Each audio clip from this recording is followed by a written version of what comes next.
안녕하십니까. 2020년 7월 17일 최병무 팩트 시작하겠습니다. 오늘은 정의당 얘기 좀 해보겠습니다.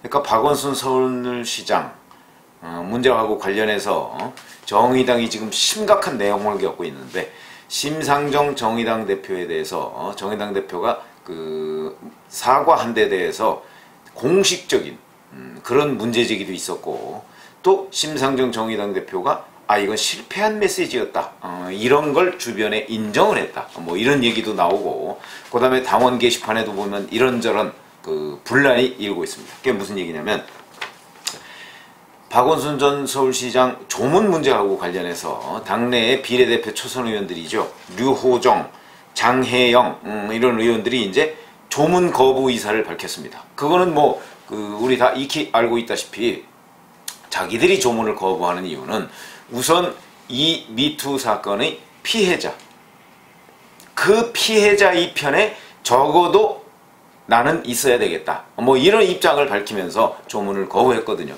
그러나 박원순 전 서울시장이 그 이뤄놓은 업적 뭐 이런 거는 이런 그대로 인정을 한다. 그러나 이 사건이 불거진 것은 바로 미투 문제이기 때문에 그에 대해서 적어도 몇 사람 정도는 그 피해자의 편에 서야 되지 않겠느냐. 왜 그러냐면 정의당이 그동안에 추구해왔던 가치, 물론 노동이라는 것이 굉장히 중요한 가치였습니다만은 사실은 젠더 이슈, 그 다음에 인권 문제, 환경 문제, 뭐 이런 것도 중요한 정의당의 가치로서 존중을 받아야 된다, 이런 게 당원들 사이에 굉장히 팽배해 있습니다. 그래서 이제 이 류호정 장혜영 의원이 조문을 거부했는데, 이거에 대해서 심상정 대표가 의원총회를 열었던 그 당시에 이 문제에 관해서 사과했습니다. 이 조문 거부에 대해서 이 두 의원이 조문을 거부한 데 대해서 사과했는데, 그로부터 조금 지나서 7월 14일에 소속 몇몇 활동가들한테 전화를 하고 뭐 이래서 거기서 이거는 실패한 메시지였다, 이런 식으로 인정을 했다고 서울신문이 보도를 했더군요. 실패한 메시지였다, 이렇게 얘기하고요. 그럼 왜 이렇게 실패한 메시지를 냈느냐? 아니, 그 지역에서 항의가 워낙 많았기 때문에 어쩔 수 없었다, 이렇게 얘기를 했다는 겁니다. 자, 그리고 이렇게 되고 나니까 그 다음 날부터 이제 당원 게시판 이런 데 보면 그 연명으로 뭐 이것저것 해서 올리는 것들이 있습니다. 그 연서라고 우리가 흔히 얘기하죠. 거기에 서로 다른 두 가지의 연서가 올라와 있습니다. 뭐 여성주의자 모임인 저스트 페미니스트 뭐 이런 데에서는 자, 심 대표의 의총 사과 발언에 대한 철회를 요구한다, 이러면서 그 연대 서명을 받기 시작했고요. 이거는 그러니까 그 사과가 잘못됐다, 이런 얘기 아니겠습니까? 왜 유호정 장혜영 의원이 소신껏 한 발언에 대해서, 그리고 정의당의 가치하고 부합하는 방향으로 행동을 한 것인데, 이 문제에 대해서 대표가 사과하면 어떻게 하느냐 하는 일종의 공개적인 항명 비슷한 겁니다. 그래서 그 연대 선명을 받기 시작했고요. 그런가 하면 경기도당의 20대 남자 당원 같은 경우는 유호정 당원의 소환을 위한 연서명을 받겠다, 이런 식으로 또 완전히 반대되는 그런 의견을 또 내기도 했습니다. 그러니까 바로 이 류호정 장혜영 의원의 조문 거부와 심상정 대표의 그에 대한 사과, 이걸 둘러싸고 당내에서 엄청난 분란이 일고 있고, 지금도 서로 상대방이 갈라져 가지고 뭐 연대 서명을 받기 시작하고 뭐 이런 일들이 벌어지고 있는 겁니다. 근데 이게 여기에 이제 왜 주목을 하느냐면, 자, 지금까지는 정의당은 곧 심상정이었다, 또는 정의당은 곧 노회찬이었다, 이렇게 거의 등식이 성립했었습니다. 그런데 노회찬 전 원내대표가 이제 유명을 달리하고, 그 다음에 이제 유일하게 남은 정의당의 상징성, 또 인지도 높은 정치인 심상정인데, 이 심상정의 행동마저 이제 당내외에서 도전을 받기 시작했다. 근데 이 시점이 뭐냐면, 이 정의당이 혁신위원회 발족한 거 아시죠? 그 혁신위원회에서 지도체제 개편을 논의하기 시작하는 이 시점하고 맞물려 있기 때문에, 근데 이 지도체제 개편하는 논의의 핵심이 뭐냐면, 정의당 대표의 권한이 너무 막강하다, 그래서 이 대표 권한의 일부를 부대표한테 넘겨주는 방안을 지금 혁신위에서 연구를 하고 있다고 합니다. 그러니까 뭐냐면 결국은 심상정 정의당 대표 거기의 힘을 좀 빼서 부대표 쪽한테 넘겨주는 쪽이니까 이러다 보니까 이제 정의당의 심상정 시대 이거는 저물기 시작했나? 왜냐하면 혁신위원회에서도 이런 안건을 논의하기 시작했고 그 다음에 심상정 대표의 사과 거부 뭐 이런 발언에 대해서 당내외에서 정의당의 그 어떤 젊은 당원들이 도전을 하기 시작했다는 것이죠. 이런 점에서 심상정 시대가 저물고 있다 이런 느낌으로 서울신문이 이제 기사를 썼습니다. 그래서 저도 이제 이렇게 좀 들여다보니까 과연 그러면 저무는 것이냐 이런 데에 대해서 여러 가지 관점에 따라 좀 차이가 있을 수 있겠다. 그러나 객관적인 정황은 분명하다. 무슨 얘기냐면 심상정 정의당 대표가 더 이상 과거와 같은 이 당내에서 어떤 막강한 영향력, 그러니까 심상정 정의당 대표의 말이 곧 법인 것과 같은 그런 상황은 틀림없이 같다. 이거는 분명해 보입니다.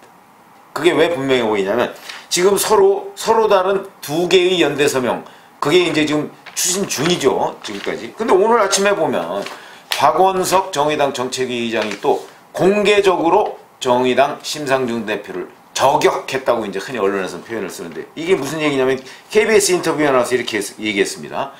왜 심상정 정의당 대표의 발언이 잘못됐다고 하냐면 이 시점에 민주당은 박원순 전 서울시장의 이 성추행 의혹에 대해서 계속 감싸는 상태였습니다. 감싸는 상태였는데 류호정과 장혜영 의원이 그거에 대해서 반대 기류를 지금 얘기를 하고 있는데 그거에 대해서 심상정 대표가 사과를 했단 말이죠. 그러니까 마치 민주당의 이중대 아니야? 이런 비판이 있었던 겁니다. 이 논란의 중심에. 그러니까 박원석 정책위원장이 이렇게 얘기했습니다. 이제 민주당에 대해서 정책 공조나 이런 의미보다는 견제가 필요한 시점이다. 이렇게 날렸습니다.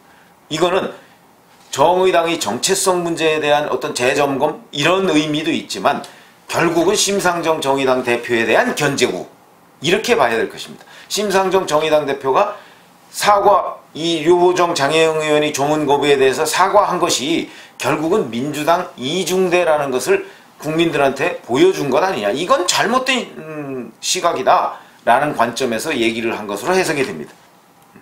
그래서 이 지금 그 빈소 조문 문제 뭐 이걸로 이제 극심한 내용을 갖고 있는데 그게 이제 민주당 이중대 논란이라고 그랬죠. 그러면서 박원석 정책위장이 이렇게 얘기했습니다. 자, 이번 사안, 그러니까 이게 이제 박원순 사건입니다. 이번 사안도 바로 그런 것이다 이렇게 얘기를 했고요. 진영론으로 이 문제를 덮어버리려는 그런 흐름이 들어있다가 보니까 정의당의 두 의원이 다른 목소리를 낸 것이다. 그래서 그게 우리 사회의 나아가는 방향이다 이렇게 얘기했어요. 그러니까 박원석 정의당 정책위 의장은 류호정 장혜영 의원의 조문 거부 문제가 우리 사회가 나아가야 하는 방향이라고 본다 이렇게 얘기를 한 것이죠. 이 얘기는 심상정 정의당 대표에 대한 이의제기입니다. 결국은.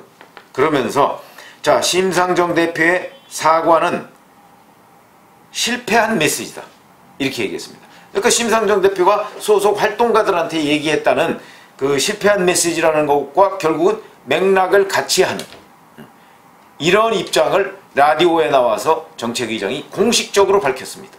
자, 이거는 어찌 보면 자, 이제 정의당 내에서 심상정 대표의 영향력이라는 것이 현격하게 줄고 있다.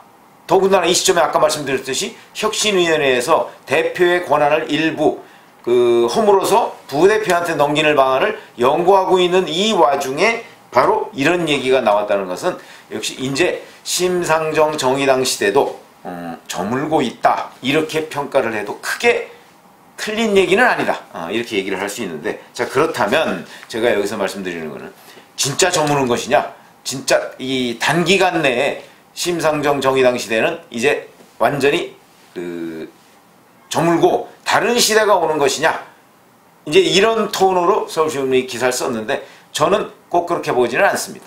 그렇게 되려면 조건이 있습니다. 무슨 조건이 있느냐? 심상정 정의당 의원, 정의당 대표처럼 비례대표가 아닌 지역구에서도 당선이 될 수 있는 정도의 영향력, 정치적 영향력을 가지고 있는 의원이 나와야 됩니다. 그런데 현재 잘 아시다시피 이번 총선에서 총선 뭐 4월 15일이니까 얼마 안 지났습니다. 그런데 심상정 정의당 의원만 유일하게 지역구 당선자고요. 나머지 5명, 6명이 이제 소속 정당 의원인데 나머지 5명은요 전부 다 비례대표입니다. 그럼 비례대표는 잘 아시다시피 아마 이제 이번에 2000년이니까 2004년 총선 때 또다시 정의당이 이제 후보를 내서 이제 국민들의 심판을 받을 텐데 그때도 지금 비례대표가 재선하는 경우는 뭐 거의 없다고 봐야 되니까 그렇다면 이 사람들은 또 초선으로 끝날 사람들입니다. 그럼 그 중에 일부가 이제 뭐 지역구나 이런 데로 나가서 당선이 돼야 되는데 현재와 같은 상황에서 본다면 지역구의 당선 가능성이 있는 현역 의원, 비례대표 의원 없어 보입니다. 그러니까 이른바 정의당 내의 셀럽이라고 할 수 있는 그런 인물이 드러나 있지 않다. 지금까지는 노회찬, 심상정 양대 축으로 해서 정의당이 이제 꾸려져 왔는데 그런데 노회찬 대표는 이제 타계했고 그 다음에 심상정 정의당 의원은 유일한 지역구로서 이제 결국 이 정의당의 상징성을 온몸으로 지금 버티고 있는 그런 상황인데 지금 정의당 심상정 시대가 저문다고 해서 그러면 다른 누군가가 심상정을 대체할 만한 인물이 있느냐? 근데 그 있느냐 없느냐는 거의 기준은 지역구 당선 여부다. 그렇게 따지면 자 앞으로 거의 4년 가까이 심상정 의원이 유일한 정의당의 지역구 의원으로서 버티고 있는 그런 상황인데 그렇다면 아무리 제도적으로 심상정 대표의 힘을 빼서 다른 곳에 넘겨준다 내지는 심상정 대표가 일반 국민들한테 낸 메시지가 실패했다 또는 영향력이 줄어들었다고 해서 심상정을 대체할 만한 인물이 정의당에 과연 있느냐? 저는 없다고 봅니다. 그래서 정의당 내에서 심상정 시대는 저물고 있다 이런 평가에는 어느 정도 동의를 할 수가 있지만 심상정 시대가 이제 갔다라고 얘기하기에는 지금 이 순간에 정의당 내에서 차지하고 있는 심상정이라는 사람의 가치, 상징성 이게 거의 넘사벽 다른 의원들이 넘겨다 볼 수 없는 그런 상황이다. 그런 관점에서 본다면 아마 정의당 심상정 시대는 지금 이런 일종의 헛발질이죠. 이런 헛발질에도 불구하고 적어도 몇 년간은 갈 수밖에 없고 다음 총선에서 심상정을 대체할 지역구 당선자가 나오기 전에는 아마도 심상정 시대, 심상정 정의당 시대는 여전히 계속될 것이다. 그러나 그 당내외에서 심상정이라는 사람의 영향력, 가치 이런 거는 약간 줄어들지 않겠는가 이런 생각이 듭니다.